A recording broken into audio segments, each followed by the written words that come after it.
Okay, I think it looks like we have most of our attendees here. And so I'd just like to say a very warm welcome to this alumni event, the first of today.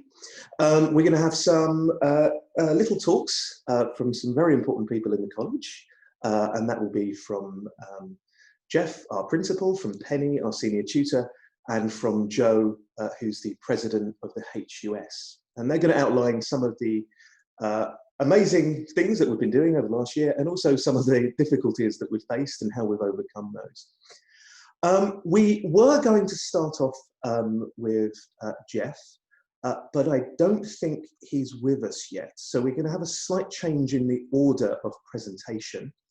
So first of all, I'd like to hand over to our senior tutor, Dr. Penny Barton, to give an introduction to everything we've been doing in college. So, hey, Penny. Thanks very much, Paul. Can you hear me, everybody? Well, yes, good. So, I know that you will have received by now a copy of the Homertonian, which has a cover picture of Jeff and I toasting our graduating students on Saturday, the 18th of July, without any of them there in the Great Hall. It was a strange day.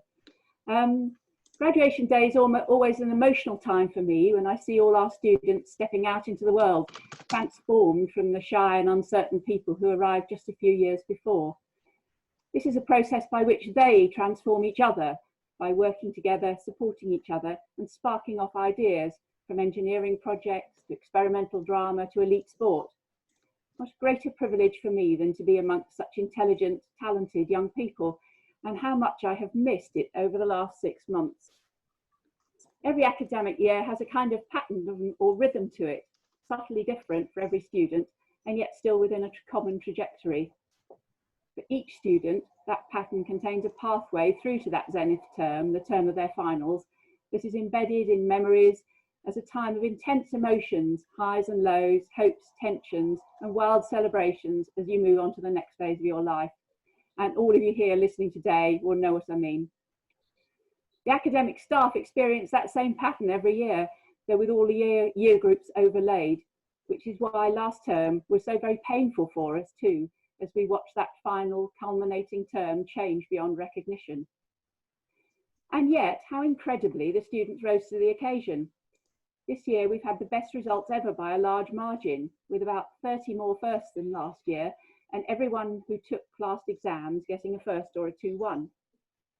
Despite being stuck in the most inauspicious of situations, with all the worries and fears of the virus all around, they managed to finish those dissertations, take those really difficult exams, and are now leaving Cambridge with an amazing piece of currency, the good Cambridge degree. This is purely anecdotal at this point, but it struck me that our arts and humanities students tended to do better than usual in this regime of taking their exams at home, where they had a longer time scale to do more thoughtful and connected pieces of work. And at last our students were shining in their finals, as we hope and expect. On the other hand, the STEM subject results have perhaps been more standard. So with over 60 firsts overall and a slight decrease in 2-1s to around 90, and no other grades lower than that. It's a hard moment when students leave university, and never more so than this year, with so many uncertainties in the world. On the other hand, this is also a time of massive opportunity and the chance to influence change, and I hope they will not underestimate this moment. With the world being upside down and much of the old order being shaken out, perhaps our students are the generation who can either just let it return to the old normal after a couple of years, or have the chance to seize the day and build a better global future. I certainly hope the latter. I thought I'd tell you a bit more about what has been happening in the college over the past few months, although I fear that a lot of it's quite tedious.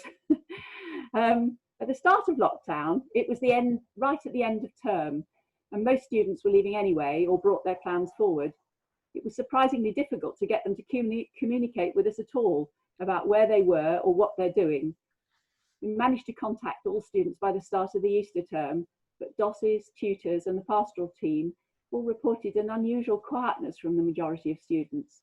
I suppose so many people were preoccupied with their immediate problems and home situations, and Cambridge must have felt very far away.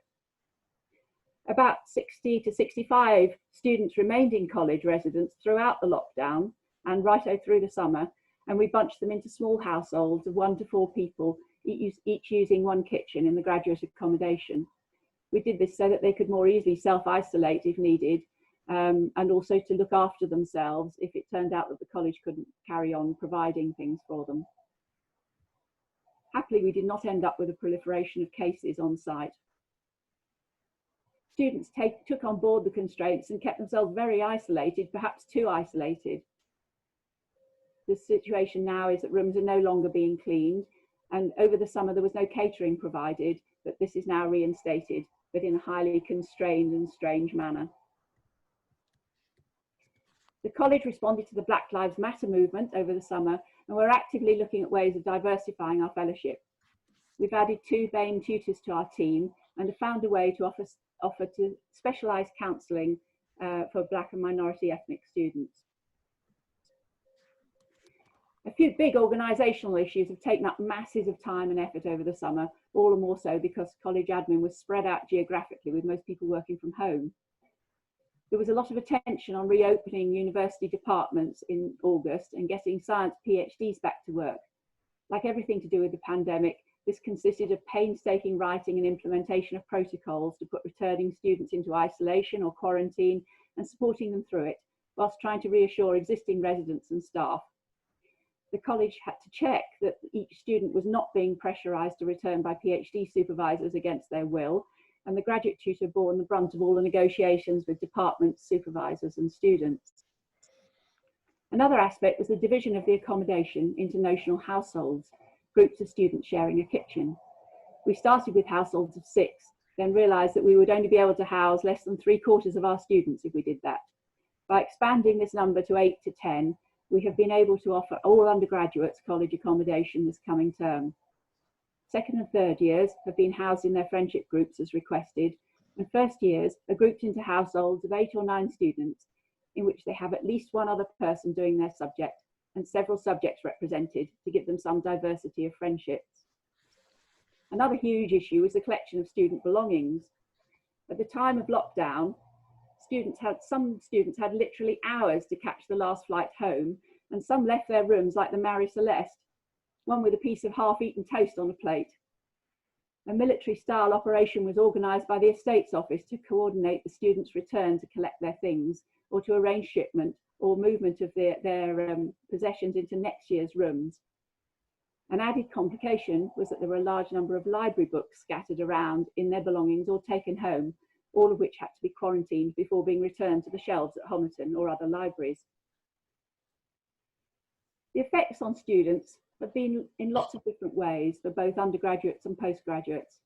For example, for graduates, changes to MPhil projects and assessments, closure of research labs, worries over funding.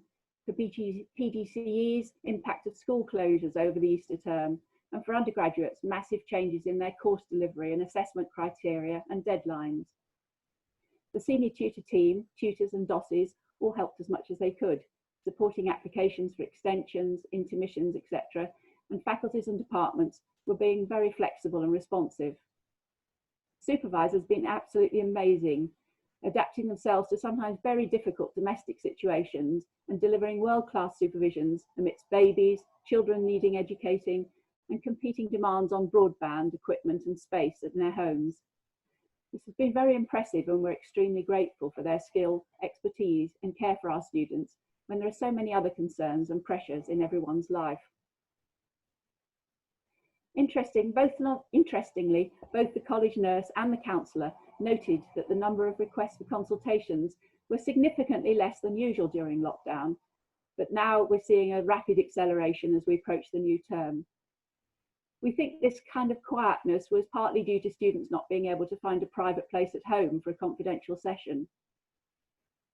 All parts of the pastoral system reported fewer stressed up students than normal over the exam period, and we're not yet sure whether that was because the structure of the exams themselves, because they were away from their peers and the Cambridge Easter term atmosphere, which, as you all know, can be quite intense, and or also because exams may have been put in perspective by other more serious issues. Probably a bit of everything. Alison Wood has developed plans to develop the Changemaker programme and the summer school virtually. The summer school is running at the moment with 40 participants all online, but Alison can see distinct advantages of the online format for this kind of development programme. We've been holding extra meetings for DOSes and tutors right through the summer to keep everyone updated on developments as they emerge from the university, and had a working group of DOSes and students to try and think ahead and anticipate both problems and opportunities. Now, you're probably aware of the difficulties around A-levels and university admissions this year. It would have been very difficult to miss it. As you probably know, A-levels did not happen, and students instead received a grade estimated from various lines of evidence from their school, and then moderated using statistical data. These results came at the usual time in mid-August. We had a large number of offers out this year, and were a little nervous that we would be vulnerable to having too many freshers. The results duly appeared, and we were quietly congratulating ourselves on a very good number of students fulfilling their offers, and a few spaces left, which we filled with students who had been very narrow misses and also fulfilled our criteria for widening participation from less represented groups. Then, of course, came the government U-turn with the possibility of several tens more students then fulfilling their offer.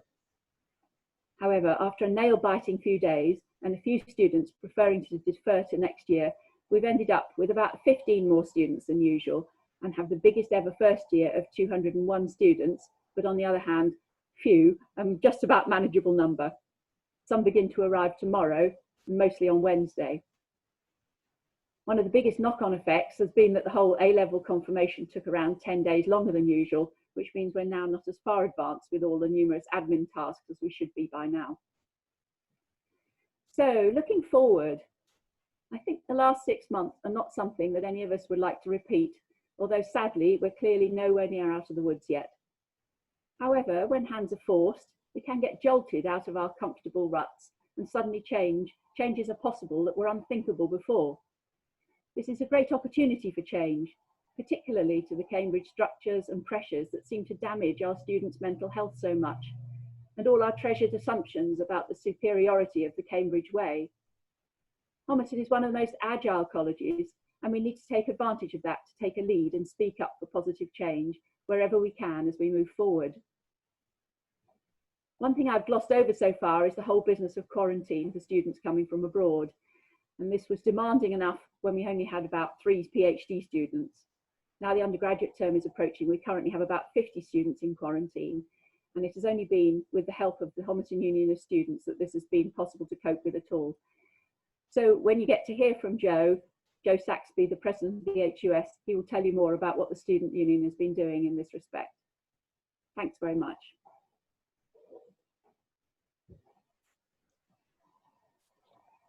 Okay, thank you very much, Penny. And Jeff, are you okay to go now?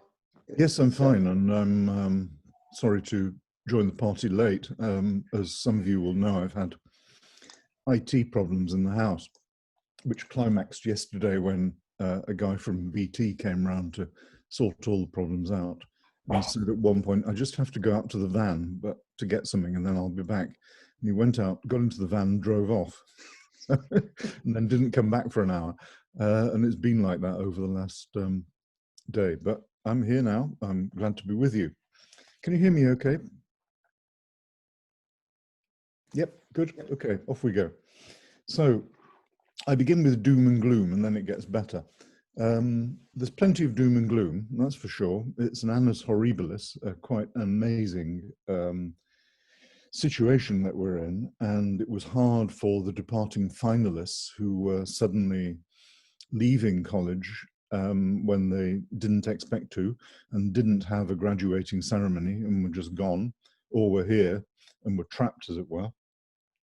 And it's remaining extremely difficult because at the end of the day, what Cambridge and Oxford can offer through the colleges, there's a USP there, which is very much the social dimension of college life. And unfortunately, everything that's positive about that, mingling social experience is threatening to health under the conditions of the pandemic. And so the student experience for this incoming year is going to be, there is no doubt at all, a depleted, shadowy version of what ought to be happening in terms of the conviviality and the creativeness and the social dimension that makes a college in Cambridge, and that we particularly pride ourselves on in Homerton. There can't be any formal halls, jazz in the bar afterwards, all those great things that we love. And those things are not, though the press might say they are, an adornment. They're actually of the essence of being in Cambridge and being a student in Cambridge. And to lose those things, however temporarily, is deeply sad to me. And there'll be problems over Christmas. We've got students communicating with us saying, you know, we're not sure if we want to come. We're not sure if we do come. Are we going to be able to go home again at Christmas? And of course, all the attention of the world's press is on this, looking for stories. So there is the potential for a perfect storm of COVID, winter flu, lockdown in Cambridge, and of course, all the problems of Brexit hitting us over the winter. On the good side there, Homerton alumni were quick to note that it would be difficult, and I would like to thank all the alumni who've contributed to alleviating student hardship. This will undoubtedly increase over the year. There will be bereaved students. There will be students in families where the breadwinner has lost his or her job. There will be roller coaster difficulties. But I do thank Homerton alumni for coming to their aid preemptively and for continuing to support them in what is going to be a uniquely hard year, comparable to a wartime situation. So, thinking of it as a wartime situation, what did Homerton do to help? What is Homerton doing to help? And the answer there is a good one, which I'm now speaking about, I think, for the first time in a semi-public arena. In March, when lockdown happened, the situation with PPE, not just in Cambridge, not just in Addenbrooke's hospital, but in the east of England, was worse than has been said. There was a real lack of PPE, but PPE was being donated unofficially to the university, to Addenbrooke's, but they didn't have the space to process it. I, in secret, turned over the main auditorium of the college so that it became the principal drop-off and pickup point for donated PPE. The PPE was assessed. It was coming from places like the Bank of China. It was coming from all over the world. It was coming again from alumni, coming from all sorts of sources. If it was up to scratch, then Addenbrooke's took it and used it on the COVID wards and have expressed their gratefulness to us for doing it. If it wasn't quite up to scratch, then it was sifted out. It was picked up by RAF Alconbury and it was distributed across communities in the east of England, surgeries, care homes, and so on. There was no publicity about this because, of course, we didn't know when lockdown hit how disastrous lockdown was going to be. And I couldn't go out on Look East on the TV and say, you know, we have a massive amount of PPE in Homerton College, Cambridge. It's sitting in the auditorium. We couldn't do that. So there never was a good news story about what was actually extremely good and helpful news. There never will be, but I'm telling you about this now. How much PPE was there in the auditorium? Well, at one point, there was an audit. The audit happened in July, I think, while the scheme itself came to an end at the beginning of September. At that point, 2 million items, 2 million, had gone through Homerton's auditorium. When I say items, I'm talking not just about gloves or masks. I'm talking about hazmat suits, visors, gowns, you name it. So probably over that period of a few months, 2.5 million or something like that items of PPE went through our secret scheme. And I'm very proud of our frontline workers, chiefly the porters, who superintended all this with great aplomb. I'm still literally not sure whether any student knew that this was going on. We just kept it under the radar, sub rosa, and it was a great contribution that will have helped save lives. So I'm very, very proud of our porters. I think probably the Christmas card this year, which will probably be the virtual rather than a literal card, will have the porters on it because they were heroes. This was a good thing to do, clearly. It was also a very good example of South Cambridge partnership working, which sounds a bit dull as a topic, but Homerton is the only college in South Cambridge, the only college in walking distance of Addenbrooke's.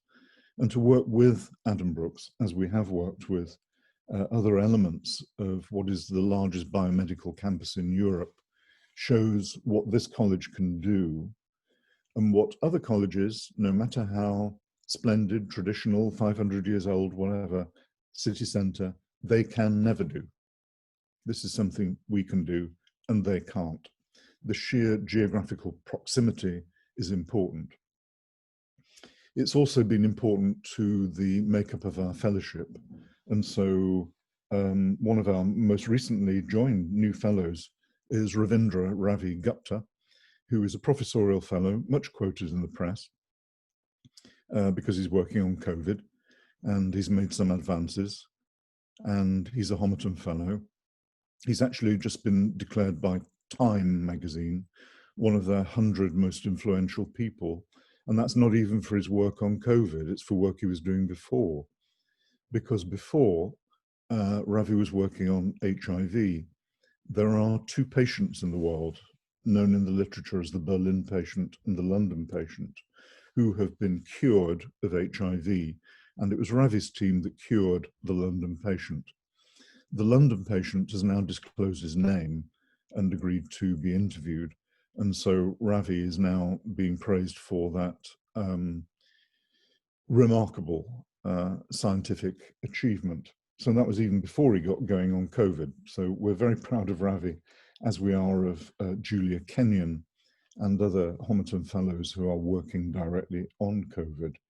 Julia, a virologist, will be giving a talk at 6 p.m. tomorrow as part of these proceedings.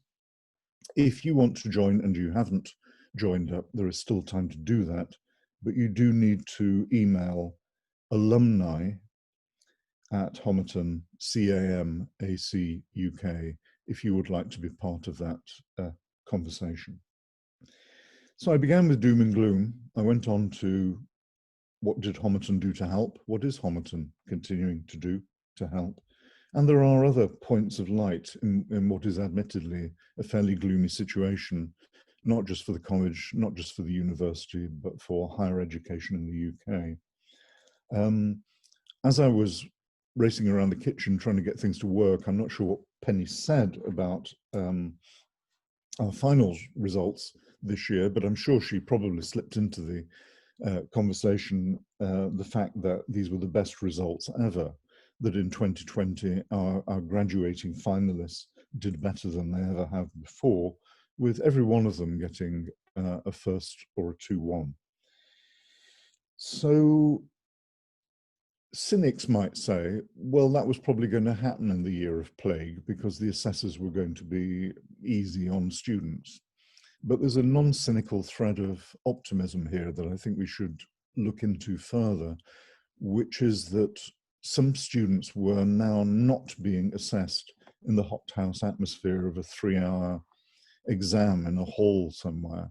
They were being assessed, their work was being assessed on the basis of what they'd done and written, which they put forward remotely through their computer, and they then did very well. And that there is evidence that particularly the arts students will have benefited from this, and that actually the remote assessment will have brought out the best in them. They were very proud of the work that they put in, and I think that will have tipped some of them into the first class category. And the moral here is that remote learning, remote teaching, remote assessment are not just side effects of the pandemic and something that students and would-be students are troubled by, They're actually pluses. They're here to stay. We will refine them. We will get better at them, and students will do better because of them. There's good news also in that we've rounded something out. It was a journey we were on, and we finally made it to the destination. Homerton is now one of only about 10 colleges in the 31 colleges of the University of Cambridge, which now offers all the triposes from A to Z, from art to zoology. We now offer everything. The last piece in the jigsaw was architecture. Architecture joined us this year, veterinary medicine having joined us last year, and medicine a few years ago. So we now have a full house. And far from now being associated, as was the case for obvious reasons decades ago, with one subject, education, we're now happily associated with all the subjects you can name. And on top of that, more students than ever before, or would-be students, are applying to come to Homerton, are wanting to come to Homerton. Sorry, something's come up on the chat. Paul Elliott reminds us that Julia Kenyon's talk on COVID is tonight at 6 p.m. Sorry if I said it was tomorrow. I'm mixing Julia up for the first and the only time with our poet in residence. So that's tonight at 6. So, best finalist results ever. Homerton, one of only about 10 colleges, now offering all the triposes. More people wanting to come to Homerton, so we're not getting so many students who are pooled. I think every student who ends up in Homerton has always been pretty happy, and there are very good reasons for that. But some of them initially wanted to go to King's or some other splendid place in the centre of town, and now they just want to come here, which is great.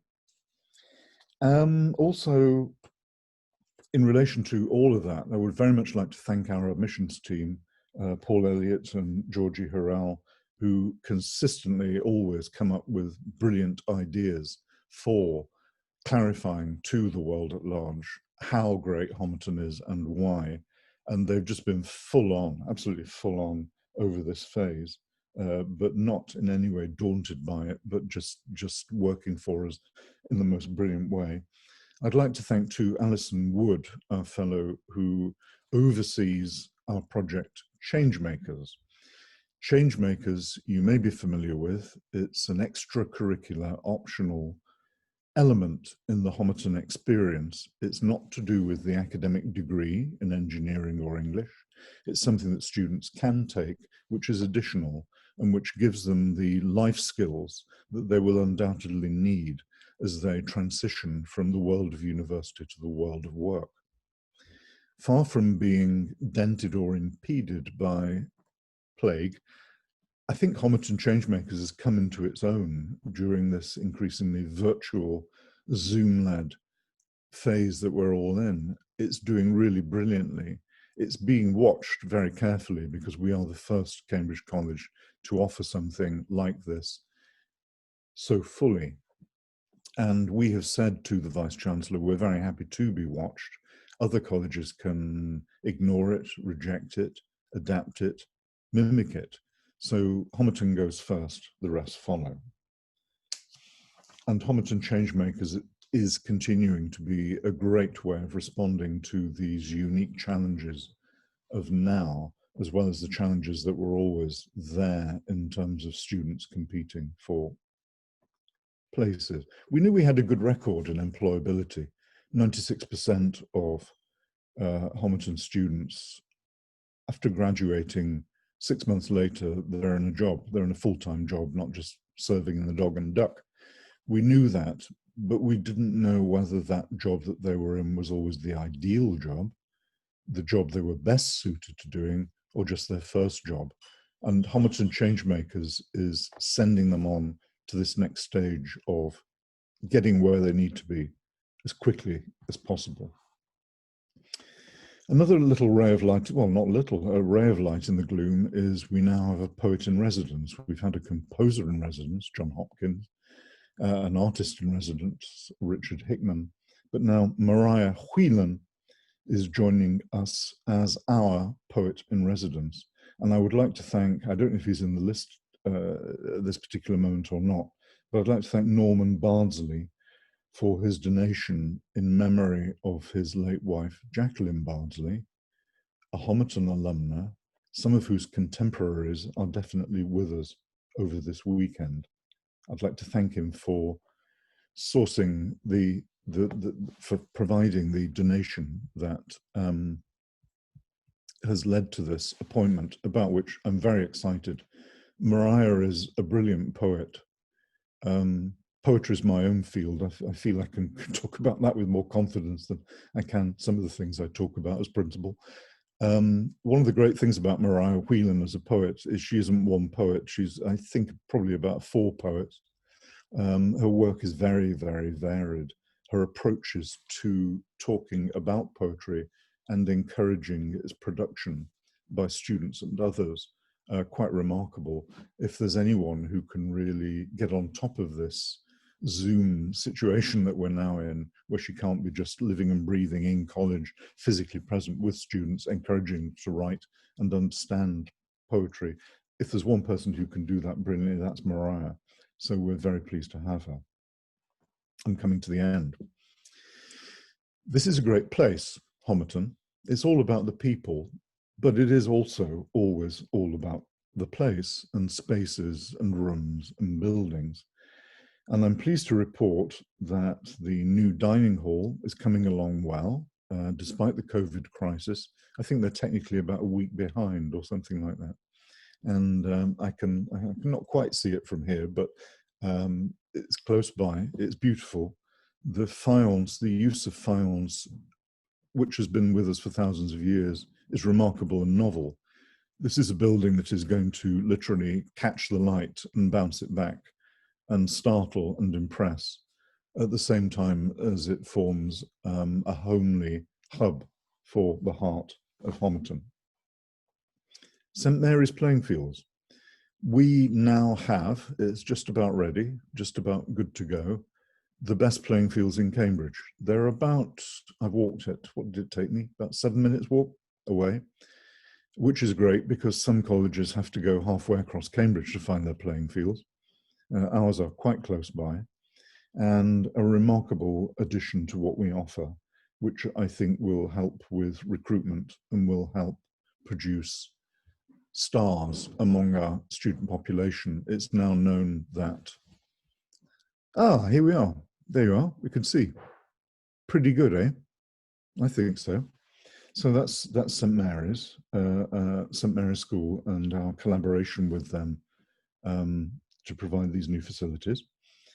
And the next thing, it's not started, but we're talking about it now, and we're looking at architects, and there's going to be a competition, is for, I'm not quite sure what the name is, Gateway Building, maybe, which will be a new Porter's Lodge and supply additional space for the library with its ever-expanding collection, and perhaps an exhibition or an activities room which will be visible from Hills Road.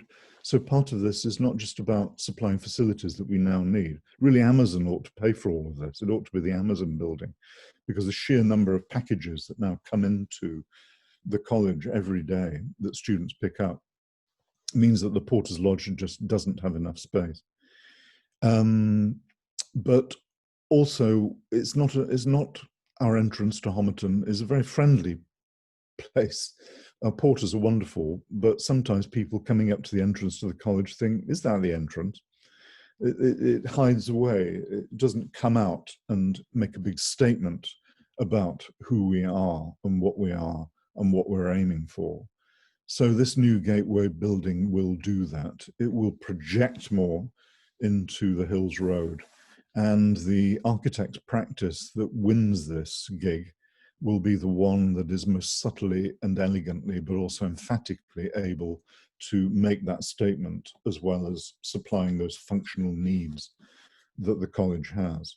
It will also be a key building in that so much building has gone on in the college with so much cross-reference and echo, like the echoes of the arts and crafts movement, Ibison building, in the new dining hall and so on. This is going to be a building that projects the architectural and estates and landscape conversation that the college is as its different buildings from different eras talk to each other. Okay, I end on a personal note. This is my last year. I'm retiring. I'm an old man. I'm going away. So there'll be a new principal at some point over the next year, elected. What I'm aiming for, I hope this will come off, we'll see how we go because the process has only just got underway, is that this time next year I will be here to be part of these important celebrations, but that I will also be able to introduce the new principal to alumni and colleagues, and so it'll be a bit of a double act. So that's the intention for next year. I'm now concluding my talk on this year and handing over to our very able HUS President, Joe Saxby. Students have always been at the heart of what Homerton is. Joe is now at the heart of things at a most difficult point that he cannot have anticipated, and we're very grateful that he's here, that he's in this leading role, and I now hand over to him. Thank you. Thank you all. Yes, hello everybody. There we go, that works. Yeah, I would also like to apologise for my technical issues earlier, but now I'm here, so hopefully everything goes swimmingly. So yes, I'm Joe. I'm the HUS President for 2020-21, and I finished my undergraduate degree in mathematics last year in the midst of the pandemic, and it was a very interesting time, and I'll go into more detail about that later. But now I work full-time for the Homerton Union of Students, and as Jeff said, when I was elected last year, we had no idea what was just around the corner. And usually at these things, the HUS President lists off all of the amazing things that students have been up to over the past year. And hopefully I'll be able to do some of that. But over the past term, we haven't had the essay sessions in the library or the success on the pitches and the river. We've not had the formals or the jazz in the bar afterwards. We've not had the hundreds of students bustling around Cambridge. And I think it'd be a bit, it'd be very useful for me to let you know about what it's been meant to be a student in these pandemic times. As Penny said, after most students returned home for the vacation after Lent term, the headlines came, the news was in uproar. The guidance from the university quickly updated over the vacation as things became more and more serious across the country and across the world. And the university made the decision to become remote. So students were left at home. Majority of students were still at home for their Easter term, which for me was my final term in my undergraduate. And it was very weird to start with. Obviously, we were zooming into everything, all of our supervisions and meetings. We socialised with our mates from back gardens and bedrooms instead of over a cup of tea or a pint. And it was a novel experience, but there has been some pros and cons, as I'll go into. The work from home, the move to study was very difficult for some. The whole system that Homerton is proud of existed inside of a screen instead of happy faces in the hallways. Students had to become used to seeing the living rooms of their director of studies and the kitchens of their tutors. Academics and supervisors were trying various exciting ways to teach virtually, some more successful than others, and it was a learning experience for all. The support system at Homerton didn't go away, however. The HUS continued to exist to support students. We put on social events throughout the term. We put on virtual yoga. We continued our welfare support for our students, drop-in sessions and one-on-ones. The struggles of the academic workload were still there, but as well as all of the new issues, or those issues that were exacerbated by the pandemic. I'd also like to mention that we supported our Black students by unequivocally supporting the Black Lives Matter movement, and we have responded as a union in light of this to better represent students from minority backgrounds. We have 2 BME officers on the HUS this year who are responsible in supporting Black and minority ethnic students, as well as international officer, and the rest of our liberation campaigns such as LGBT+ and Class Act, which represents working class and first generation students to university. The HUS wasn't the only support for students, thankfully. The college support was still there very strongly and prominently. The regular emails from tutorial might have been my only way of telling which week was which. The Homerton counsellor and the nurse went virtual, which was a very useful resource for students. Students kept in close contact with tutors over emails, phone calls, and of course Zoom, and regular contacts with academic individuals such as their Director of Studies and supervisions. The academic updates from the senior tutor assured students that the university was coming up with plans for the term, which of course were very difficult to organise. The exams that individuals such as myself had to complete at the end of the year, at least in my opinion, I feel that we were communicated very clearly with, to put our minds at rest that there was a plan, and the news of a safety net was a great relief for students who feared that they'd been disadvantaged by the whole situation. Yeah, that's true. And as we've seen, but it's been mentioned by both Jeff and Penny, that students have done incredibly well in light of these circumstances. It's not all been bad news, and I hope you'll celebrate with us the success that students have done over the past year. Some students use their spare time to give back. Many students across many universities volunteered their time and expertise in the Coronavirus Tutoring Initiative, a non-profit that asked university students to virtually tutor those who were sadly unable to attend school due to closures. I know that many of our students, including myself, keenly took part. Homerton's May Ball Committee are very proud to be involved with the May Week mega event that raised over £7,000 for the Against Malaria Foundation by putting on a huge event collaborating with all the other colleges of the university to make up an extravagant virtual event to make up for the May Balls. Back close to home, the HUS raised £123 for winter comfort over the period, a local charity that supports the homeless by using a hashtag #StayingHome Instagram campaign. And now we're looking forward to a brand new Michaelmas term. Students have been arriving from overseas for the past couple of months and undergraduates for the past 3 weeks into quarantine in halls in preparation for the academic year. I was asked by college to assemble a team of about 8 students to help support those in quarantine. So far, my best achievement as HUS President is getting the college to sign off on naming the team the Quarantine. I'll let you pause on that pun. But more seriously, we have been checking in on students daily, email, phoning them up, or visiting their rooms from a 2-metre distance.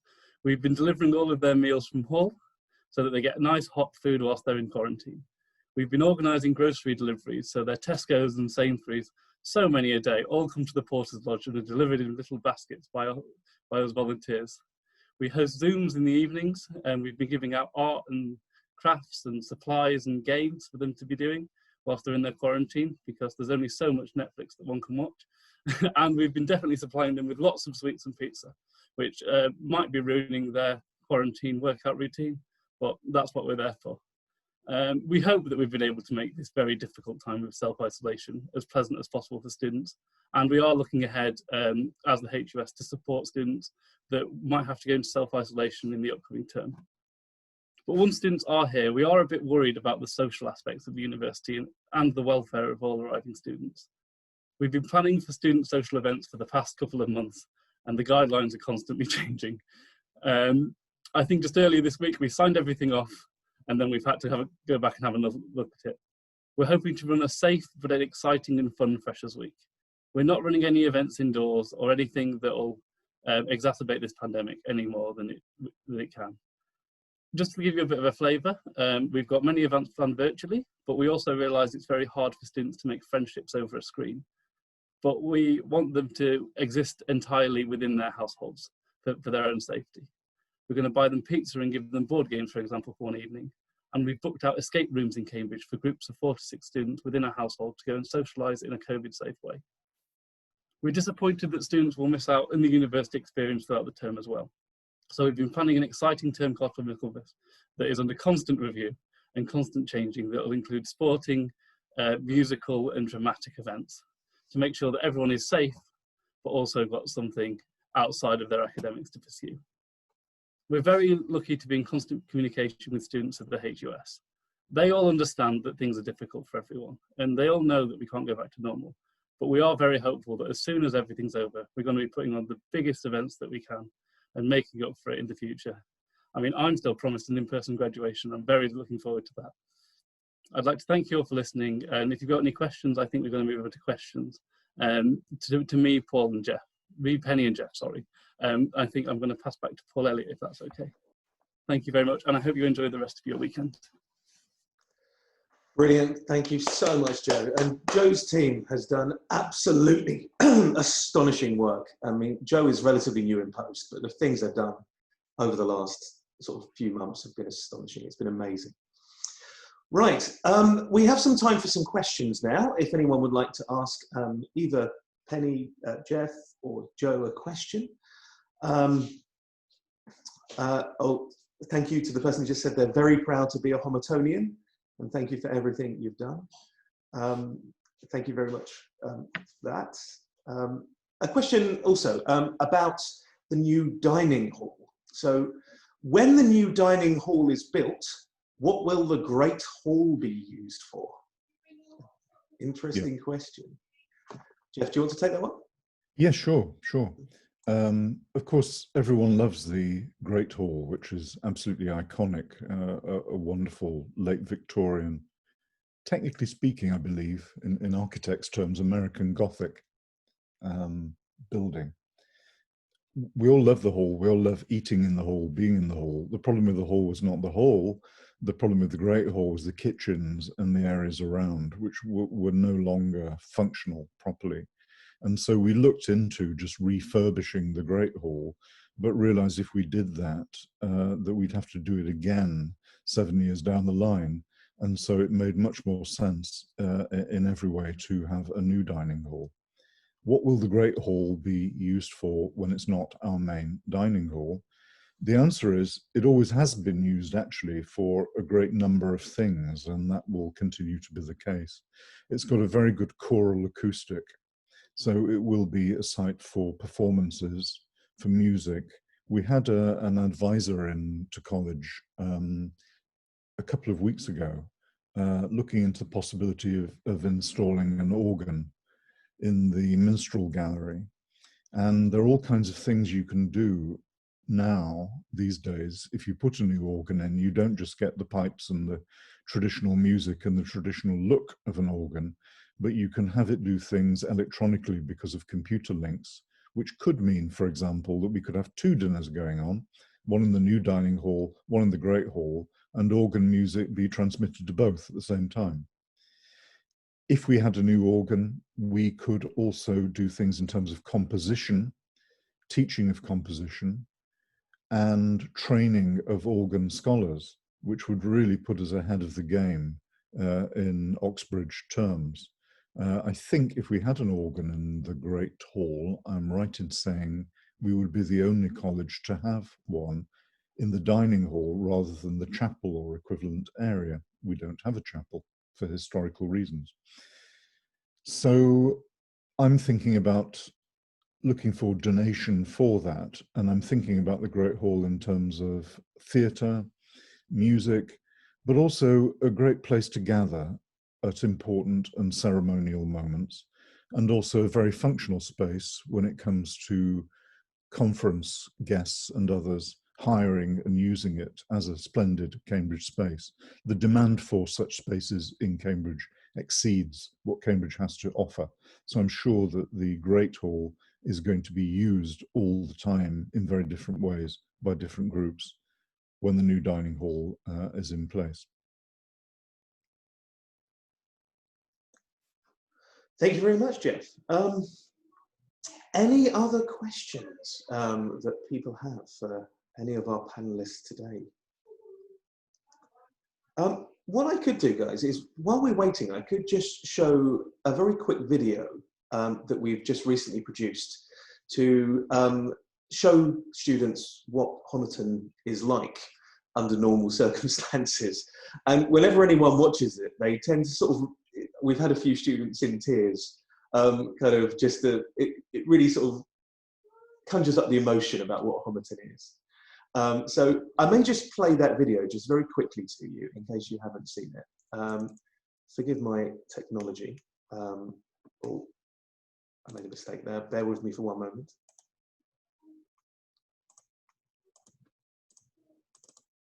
Here we go. Let's play this video. It will give you a summary.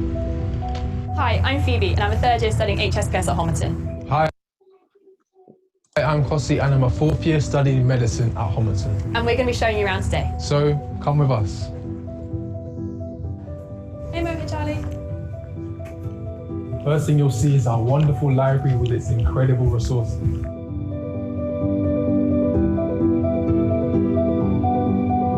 The social spaces around the college allow you to bump into your friends all the time, which really, really helps nurture and cultivate that sense of community here at the college. Our day starts here with a very short commute from West House, the first year accommodation. Fortunately, there's enough accommodation here at college for all 3 undergraduate years. Living on site in college is great because you have all the facilities right at your fingertips.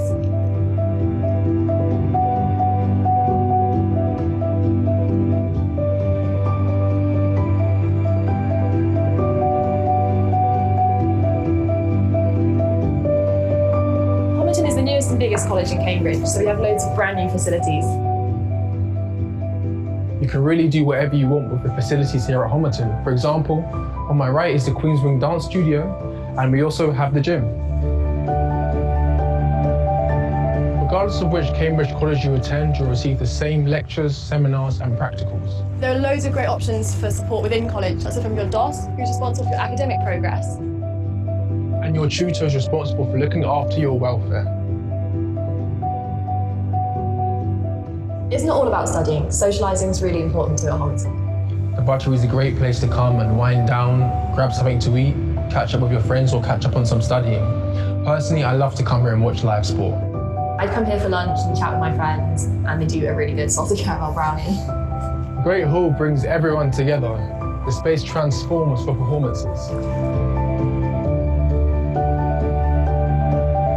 You gather here Monday to Friday for dinner, and there are also formal halls every Tuesday. There are loads of themed formals throughout the year, and the Harry Potter formal with live owls is very popular. We have workshops in summer schools, such as the Homerton Changemakers programme, which is where students can network with business innovators who encourage them to take their goals to the next level.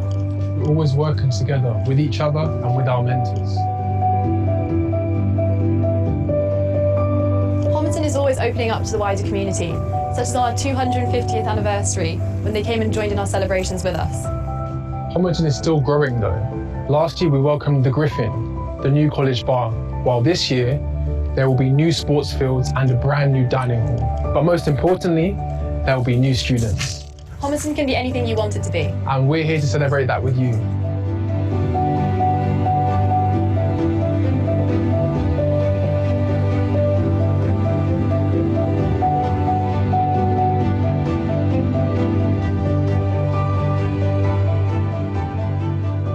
What other place can you be in the library 1 minute and then the next you walk out in the summer, people playing frisbee, people having picnics, you know, without having to go anywhere. It's all in college and all your friends are around, and it's just a great environment to be around. My favourite thing about Homerton is the Homerton Union of Students, which we call the HUS, and they're just a really great link between the students and the staff, and they make Homerton a really friendly place in Freshers' Week.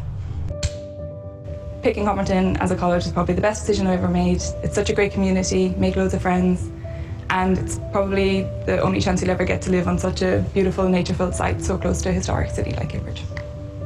I feel like with Homerton, I'm so far away from home and a lot of things that are familiar to me. And one of the things I was really apprehensive about coming to Cambridge was feeling that I wouldn't fit in. But with Homerton, it's like I've got a second family, and that's what I love about this college. That's lovely. Okay. Oh, okay. That's good.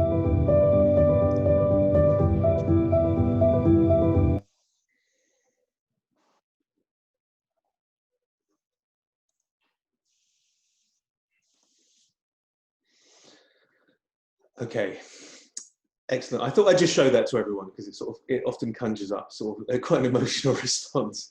Okay, we have a question, and it's how can alumni help in the difficult year ahead? And so that can go to any of our panelists who would like to answer that one. Jeff, over to you. Sure. It is going to be a difficult year, and we are not necessarily yet aware of the particular difficulties that particular students will be facing but they will include bereavement through COVID. They will include the loss of the breadwinner in the family. And we're going to have to brace ourselves for abrupt challenges from our brilliantly talented young people, our students who love this place, this home from home, as was said in the video, but who are just going to be struggling. If alumni at any point can help us with that hardship issue, we would be very, very grateful indeed. We do have some resources to deal with hardship, but it's very difficult when you have a situation where you don't know in advance on what scale that hardship is going to hit, where it's going to hit, who it's going to hit. And so any donation, this is already happening, alumni are doing this, and we're very grateful for those who have participated, but if any others can help us here, you're helping a community which is not confined to a physical space in South Cambridge, crucial as that space is to our identity. You're helping with a whole group of people worldwide. So if you're able to help us, thank you. Thank you, Jeff. And just a few minutes just for a couple of last questions. Is it worth considering fundraising for an organ in the hall? And also, would you like to say a few comments about your portrait, Jeff? Oh, yeah. On the organ, yeah, that would just be great. If anyone would like to help us get an organ in the Great Hall, I think it will be an iconic addition to an already iconic building. And it will have so many uses, and it will put us ahead of the Cambridge game, in that, as noted already, we'd be the only college with an organ in the dining hall. With a modern organ, we could do so much in terms of training organ scholars in composition, music. It would really be a most fantastic thing. In terms of my portrait, this was obviously an emergency decision by the college, because biological deterioration had set into such a degree that it was obviously imperative that I was painted as soon as possible before it became a kind of horror show. So no, I mean, not joking, normally, you know, towards the end of your stint as a head of house, you get painted, and that's that, it's part of the deal. But we did very well indeed. I love the picture. It's not not because it's flattering in any way, but Ben Hughes, the artist, just did a really amazing picture. I'd thought initially, and wrongly, that what he did was that he painted the sitter, in this case me, in oils, and that the rest of his portraits were digital, because he would do the background in very different ways. I now realize, having been painted by Ben, that he actually paints the whole thing. And he did amazing things. He didn't just paint me recognizably in my office. He picked up that I'm a great admirer of a New York poet, Frank O'Hara, who died several decades ago. And he learned how to mimic Frank O'Hara's handwriting from a small sample of a poem manuscript that I showed him. And he's literally, the words of Frank O'Hara all over the walls of my office. Just brilliant, brilliant touches. There's a mirror in my office. I was sat in front of the mirror, but he didn't paint it as a mirror. He knew about my love of New York, and Ben put into the mirror a street scene from New York. And this again wasn't digital, it turned out. It was a painting of a painting. It was a painting of a painting that Ben had done in New York. And so we also bought the painting at a, we didn't spend a fortune on this, and I'm extremely grateful to the Curtises for funding all this for us. So there's a whole story about the painting and the things that are in the painting and why they're there. I think this is now on YouTube. I recorded a 10-minute talk about the painting, which I'm really very, very pleased with. I think it's broken the mold a bit. I think, to be honest, that the portraits of Cambridge and Oxford heads of house tend to be pretty dull. Some guy sat there in a robe, you know, and you've seen it a million times before. And with Ben Hughes's portrait of me, we broke the mold. We did something that was a bit different. And I think that's important to our identity, Homerton as the modern, the progressive, the new college. And the painting says that as everything we do says that. Thank you very much, Jeff. I think we are at the end of our time. So I'd just like to thank everyone for coming. You can see a little clip of Jeff talking about his painting on YouTube, and there's also a tour of the gardens on YouTube as well, which we can't obviously do in person at the moment. So please do have a look on our college YouTube channel. So if you just Google Homerton College YouTube, you should see lots of videos to give you some insight into what the college is looking like at the moment. So I'd like to thank everyone for joining us today, all of you guys out there and all of the guys who have been speaking to you. Jeff, can I leave you just to say just a few last words before we let everyone go? Yes, delighted to do so. And thank you, Paul. Thank you, everybody, for your participation and your support in this. We're different things at the same time. I mean, in one sense, what is a college? What is Homerton? In some ways, it's always a stage set. It's a place where something can happen. Someone can walk on stage, some people can appear, and things happen. It's also not that at all. It's not that space. It's the people. And the people in Homerton are never just those who are currently here, as I am now, but they're all the people who are part of the larger Homosphere, which does extend worldwide, which includes people who were part of different Homertons. This wasn't the same place in the 60s, the 70s, the 80s, the 90s, the noughties, as it is now. I think we're in a great place. I think we're really in a great place. And my intention at the moment is to ensure that as we come out of this crisis, we come out better and stronger. And that's going to happen. The story is nothing but up for us. And it's a great story. But it's a story that includes people of all ages, stages, and walks of life.